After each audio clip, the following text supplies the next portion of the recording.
I'm Corbett Wall with DV Auction, here with your feeder flash for Friday, July the 21st, brought to you in part by Toromox by Norbrook, an injectable wormer solution that is the first generic Cydectin injectable.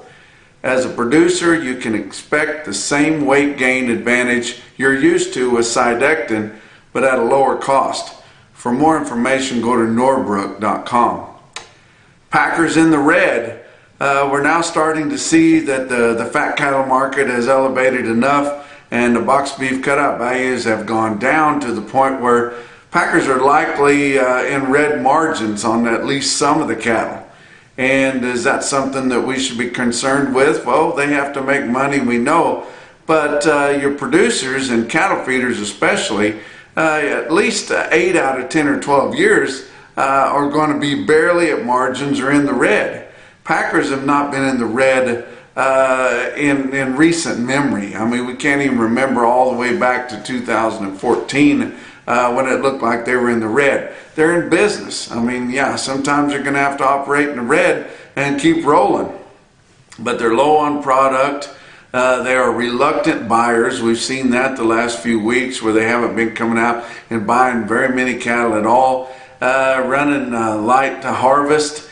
And likely hand to mouth here, but you know, that's tough times for them, but they're going to have to keep rolling, guys, and they got to get their box beef cutout values back up because this market is moving on. We're in extremely tight market ready supplies of all classes of cattle, and that's just the way it goes. But your cattle futures were up to start the session on Thursday, and then they closed down pretty hard. You know, I don't know if that has anything to do with these margins. It has more to do with corn prices, but they backed off some on Thursday. But your feeder cattle were also down, and fat cattle went down too, and they'd been hanging right in there. But most of that happened before the bulk of the trade happened, and we saw higher prices on fat cattle this week as your packers were desperate for cattle. Talking about the board, Texas Cattle Feeders Association is wanting to change delivery on the CME cattle futures, and the main thing is they're wanting to include Mexican origin cattle, and you can expect the Texas Cattle Feeders Association to want to do that. There's a lot of Mexican origin cattle on feed in the Texas Panhandle. A lot of them are pretty good kind of cattle. And your producers, your backgrounders, and your feeders like them because they are hardy. You know, they've kind of thinned themselves out through natural selection before they even come over. The hard thing is when you're offering them up for CME delivery, it's almost impossible for live cattle graders, which I was one for many years with AMS Market News, to be able to judge the age on the cattle. So it's going to be almost impossible for them to be able to judge on a live basis whether they're hard bones or not. A lot of those cattle are a year old or more coming across the border weighing 400 pounds.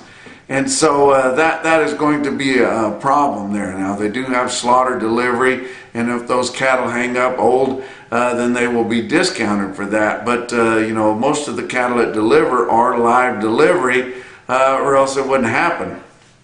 But they're also wanting to deliver the cattle at the feedlot instead of at a stockyard.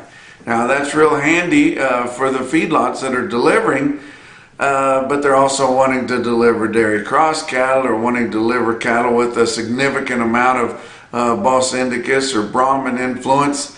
And you know, I was talking to one Feeder Flash gang member on Thursday, and he said, you know, if they're going to do that, why not just include everything up to and including billy goats, you know, both intact and wethers, if they're going to do that. And talking about scaring off the longs, if you're a long hanging in there with a long position, which it's almost entirely speculators and investment funds and people like that, they're not going to want to take delivery of those kinds of cattle. It's going to scare them off. And it's just like the Mirage that I always talk about. You know, you're looking at a good price for your fat cattle, and then when you get to the contract month, it goes completely away. Why? Because the longs are scared to death. They don't want to take delivery of those cattle. we've got to do something to offer the longs.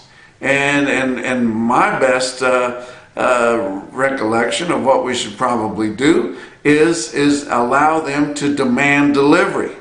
If they demanded delivery, if they had the right to demand delivery. Now the guys on the short, they can tender for delivery, say, here, take my cattle at that price. What about the long positions? They could say, I will take those cattle, especially when we're at a big basis, when the futures is at a huge discount to what the cash market is. Bring me those cattle. I'll take the cattle, including the discounts on these off-class cattle, and then I'll sell them myself. I think that should definitely be an option to balance the things out. But your Southern Plains guys that are wanting to change this delivery process, they're knowing that likely we're not going to do anything for the longs. If we included all these off-class cattle, it would make the basis even bigger. And we saw $10, $12 basis, even more. Well, they love that, but the heck of it is, it's just an anchor on the fat cattle market. And the guys in the Northern Plains that are raising top quality cattle, they're a slave to that. And so the market's always weighing down on what they can get for their cattle. And I don't think it's a really good deal for the way things are trading, and we've got to get this deal straightened out somehow. The Southern Plains has got to start trading more negotiated cash. They sold cattle on Thursday $10 back of what the Northern Plains was getting.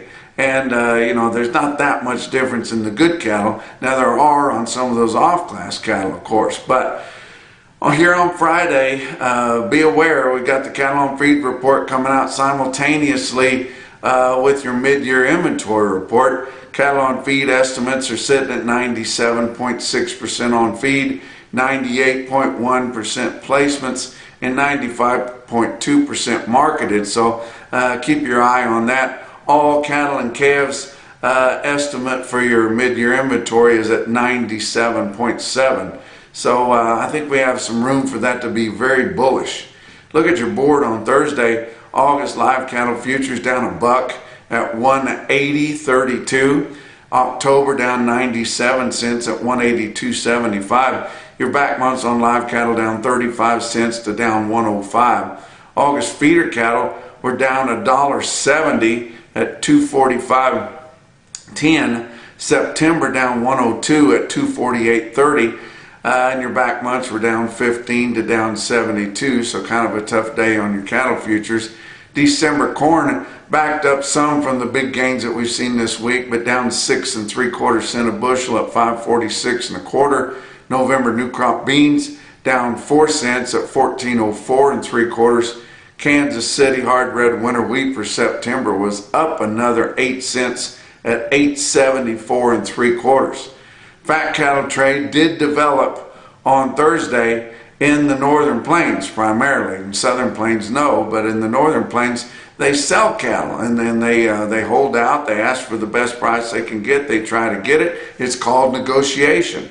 Iowa sold 10,300 head on Thursday. That's about all they've sold so far this week. And live sales were from 180 to 188. The 180 was on a long string of heifers. Mostly it was 187 to 188, especially later in the day.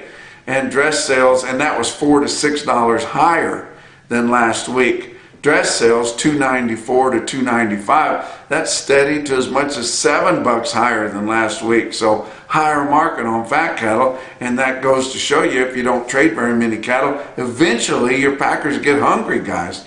Nebraska, 5,700. That's about all they've sold this week. Live sales from 188 to 190. Actually, I heard of some 191 after the 2 o'clock deadline to turn that in. Pretty good market. Dress sales from 294 to 295, similar to Iowa.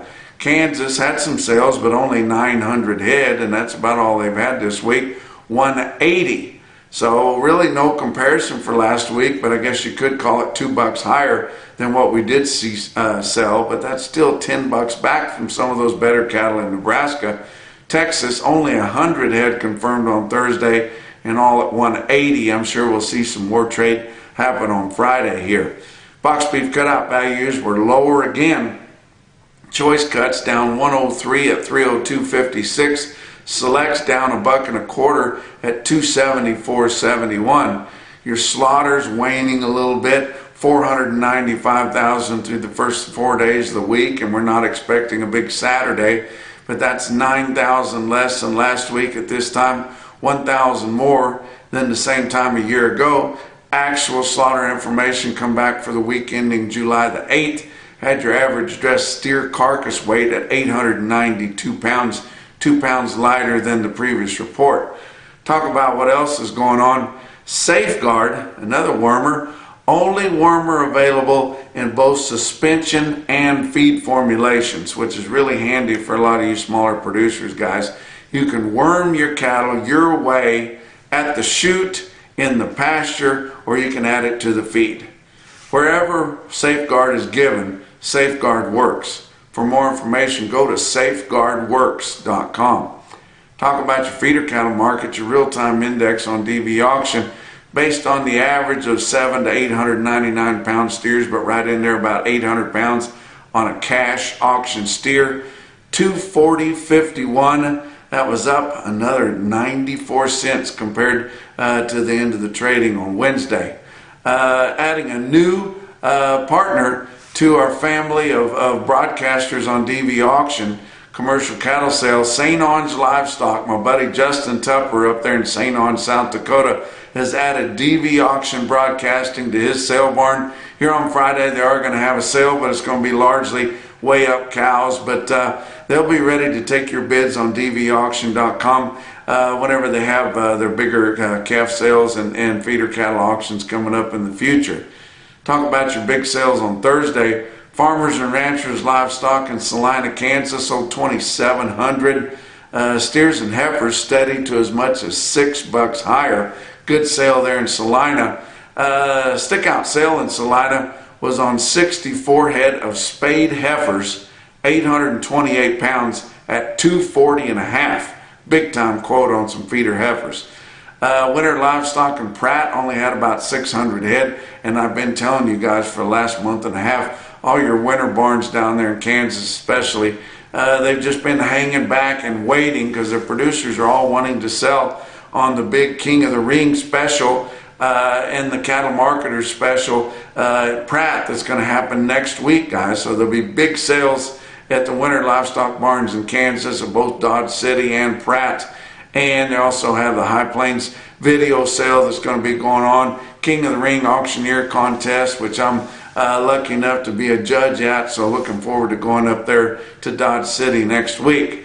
Your National Beef Wire stick out sale of the day was Mitchell Livestock Marketing in Mitchell, South Dakota. 2,100 head. Not a big run for them, but it was big on some heavier feeders. Look at this automated market report and you see 208 head of 9-weight steers, average 948 with a weighted average price on all those 9 weights of 235.37.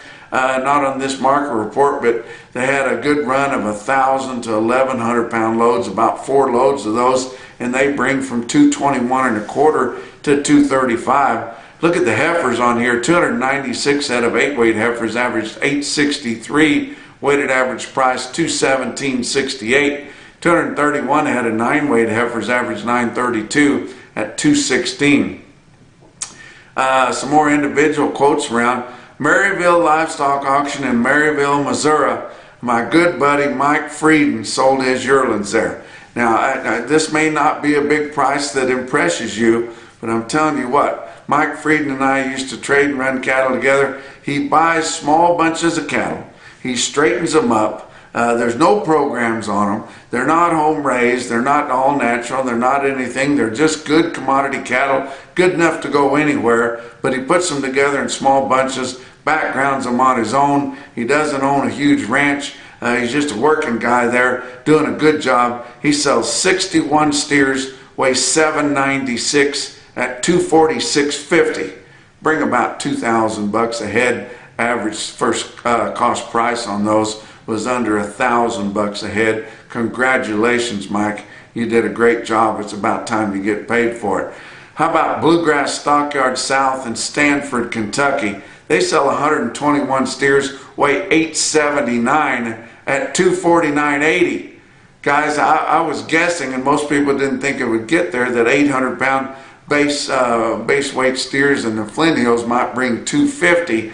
They sell steers weighing 879 for 249.80, standing in the ring in Stanford, Kentucky on Thursday. How about Broken Bow, Nebraska? Broken Bow Livestock Market sells 62 steers, weigh 794 at 262.25. But another day, another record high. Your Mackerson No BS top quote for the day. There's two of them. I couldn't choose. Valentine Livestock Auction in Valentine, Nebraska. How about the Gary Hines Fall Steer Calves? 53 head of them, weigh 706 at 293.50. But the Powderhorn steers, everybody wants those. 119 head, weigh 880 at 268.25. Pencil those out. That's your feeder flash for Friday.